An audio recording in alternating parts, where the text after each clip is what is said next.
Good morning, pop culture fans.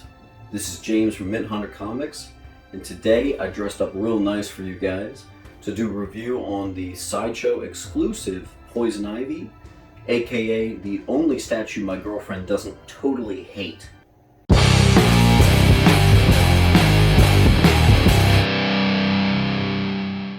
Alright guys, this is actually a top 10 statue for me. I think it's Sideshow doing a really good job here. This is kind of them, not at their best, but close to their best. We'll talk about that in the review. Before we do that, you're going to want to hit that like and subscribe, share, do whatever you got to do. Let's get this channel out there. I'm growing insanely fast, thanks to all of you.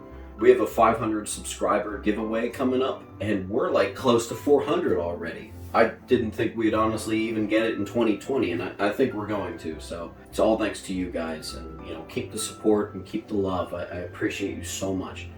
I'll be honest, a lot of people have reviewed this already on YouTube, so I didn't know if I was going to, but I mean, I kind of decided that I think I'm going to do every statue that I have, just because some statues I only have for a little bit. Maybe I sell it within a year, so I think it'll be a better practice for me to start just reviewing everything I have, just in case. Guys, before we pop into the review, let's do a quick backstory and required reading on my third favorite Batman villain. First appearing in Batman 181 in 1966, we have Poison Ivy, who uses her natural pheromones to control whomever she wants. Her additional ability to control the floral life around her, aka the green, hashtag Swamp Thing, gives her an instant army against anyone who tries to stop her, as vine and plants attack whoever's foolish enough to get in her way. The beautiful villainess is not a typical criminal, but more of an eco-terrorist determined to push mankind out of the way so plants can rule the planet that she believes has long abused them. Please welcome another surprise guest, supervillain Poison Ivy! Nope. Not a guest. Also, I actually identify as an eco-terrorist. So. Seems like you're having some animosity towards Harley for not respecting your boundaries. Am I right, audience? Tell us how you feel. No, not gonna do that. Okay. But since I'm here, if I could just... You don't have to rinse out your cans and bottles before putting them in the recycling bin, okay? But Ivy has proven herself compassionate time and time again, especially when directed to women who have been victimized. No two-dimensional villain, Ivy remains one of Batman's most conflicted and complex members of the Rogues Gallery. The best books to read for Poison Ivy is Year 1, Poison Ivy in Batman Shadow of the Bat Annual number 3, Poison Ivy in Batman Poison Ivy number 1, Deflowered in Joker's Asylum Poison Ivy number 1, The Green Kingdom in Detective Comics number 23.1, Cycle of Life and Death in Poison Ivy, The Cycle of Life and Death, numbers 1 through 6, Everyone Loves Ivy in Batman 41 through 43, and then the original Beware of Poison Ivy in Batman 181. Guys, I think let's start off by talking about the base. Alright guys, check out this base. We're going to start it down here by the concrete. Probably honestly the weakest part of the base, but they did incorporate little touches of red in there, little bits of purple to kind of give it a little less pop for being just gray. Still, I think some of the lines in there could have been a little bit more developed, a little bit more rubble, I think would have made that pop. That being said, I am overpicking because this base is seriously solid. Look at this vegetation exploding out of the concrete. Very vengefully classic Poison Ivy, destroying what man create. I like the bottom of these, the kind of vines coming out of here. It looks really good. Kind of looks like a bunch of dongs everywhere, but hey. Here we got the great Venus flytrap. Now I want to take a moment to look at the colors on the outside. Kind of looks like turtle shelly. Look at those colors they used on that. Is that not amazing? Purple all the way going up here. And there's 3 of these chromes right there. And if you get to see on the inside, look at the amount of detail they put into these leaves going up there. That is all textured. It all looks great. A little bit of dust when I zoom in on that. Sorry, guys. Yeah, a little bit of a seam line down there where it meets in there, but you have to be at this angle to really see that. It's not so bad. I love the color scheme going up the leaves there. You guys either know or you don't, but the statue community has some serious beef. Let me move that over. About how that goes in right there. Yes, they should have used a different color. It is practically the same color as her, and if you look closely, they didn't define it enough. So everybody, not just me, has a problem with how it looks where it comes into the base. It is easily the weakest part of the statue. I'm just going to move on. Overall, though, the base is incredibly solid, and it matches conceptually with Poison Ivy very well. Alright, not bad, Sideshow. I see you. We're going to give the base a final score of 8 out of 10. Next, let's talk about the sculpt, the paint, and the colors. Alright, so let's move on up, going past the errors of that. Yeah, actually, right there you can really see it. Maybe we're not going to go past it. Let's talk about it one more time. It's a little rough right there. It looks a little bit toyish. I can't believe the master painter decided to do the same color, basically, as Poison Ivy. It's not fantastic. Even down to her toe articulation, it's not that great. But moving up here, I think it was a really smart idea for them to do the vines moving along her legs, her kneecaps, and everything around looks amazing. I want to zoom over here because I always appreciated how realistic of an athletic leg that looks right there. Moving around her ass. She's got her little Poison Ivy fawn going on right here. The vines are absolutely beautiful. That was a good move on the sculptor's part to do that. Here's her hand that I can happily say I have not broken off yet. Well, I'm incredibly nervous about doing that one day. I really need to be careful. Look at the articulature on her back. Guys, the anatomy on this piece is an 11 out of 10. Absolutely fantastic. I think you already know what score I'm going to give the sculpt on this piece. I'm very impressed with it. And I'm also impressed with the way they articulate her fingers, but the pose they put the fingers in. It's very feminine. It's very beautiful. You know, if you're doing a Poison Ivy statue, you got to make sure it's beautiful as hell. And it's got to be strong. It's got to be intimidating. Moving around to her front here. Guys, are you seeing how clean this abdomen looks? This is good stuff here, Sideshow. Boobs. I do like how the Poison Ivy looks. It looks very articulated. You know, they could have cut a lot of corners there, but I think they did a good job. They did their due diligence in making sure every leaf is pronounced. I've heard a couple people haven't had that experience, and actually I have seen some pictures, so I actually think maybe I just got a particularly good one. Honestly, I don't know. We're going to move up here to head sculpt number 1. Look at that. See how she's leaning? She leans left, her head is tilted to the left, and her eyes are tilted to the left. So it creates some interesting dilemmas when posing, but all worth it because it adds to her beauty so much. Do a scan here.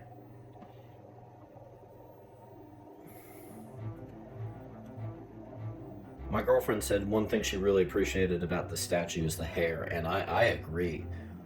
And you know, the other portrait looks good with the hair too, but I like this one with the flowers and the beautiful red hair. It all comes together very nicely, and it has really nice flow, especially from, give me one moment, especially from that angle. Yeah, look at all that. Look at all those locks down there.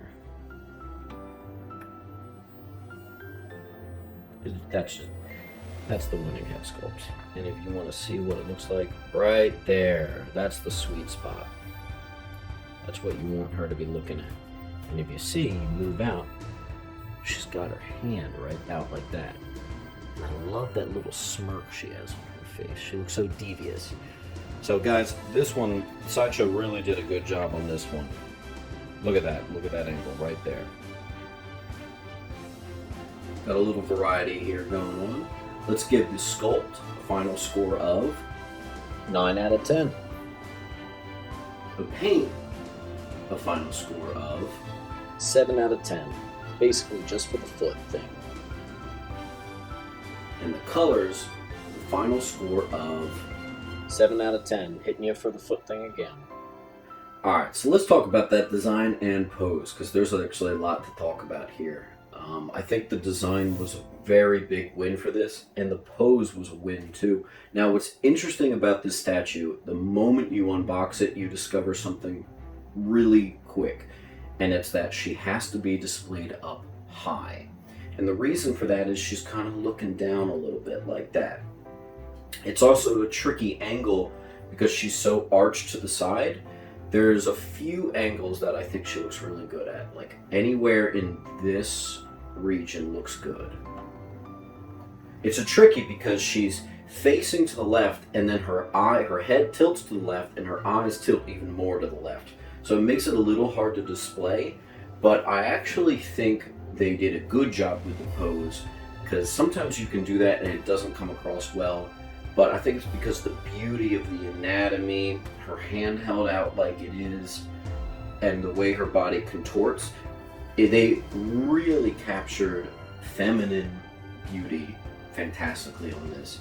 So because of that, it allows the hair to flow to the side better. I think it's absolutely beautiful. And this is an example of the pose matching with the sculpt really well. Even though it makes it a little bit more difficult to display, you'll find the sweet spot, you'll be fine. The design of this is overall very solid. One thing I do appreciate is that it is minimal footprint. There's whenever I put it up next to statues on here, I move it around a lot. There's always these two rocks right here I wish were a little shorter so it can squeeze in a little tighter, but it's still a pretty small base, which I appreciate more than bigger bases. Unless the statue calls for a bigger base, then it's cool. But for this piece, they did a really good job. Obviously, this is Poison Ivy with her use of the green. It's bursting up through the enemy concrete city. Man. Ooh.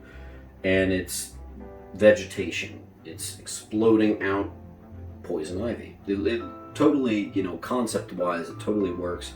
The design totally works. I've never seen this thing wobble. I've had it for a while. So guys, because of the beauty of this pose, even though it can be a little bit difficult, I think we're going to give the pose a 9 out of 10. And we're going to give the design... I'll give the design a full 10. 10 out of 10. Alright, let's talk about my favorite category, coolness and likeness. We'll start with coolness. So with a statue like this, I've got giant statues coming in. She's actually currently right next to my huge Brainiac statue, the tentacles coming out of it and everything. So it's hard for it to go up against that.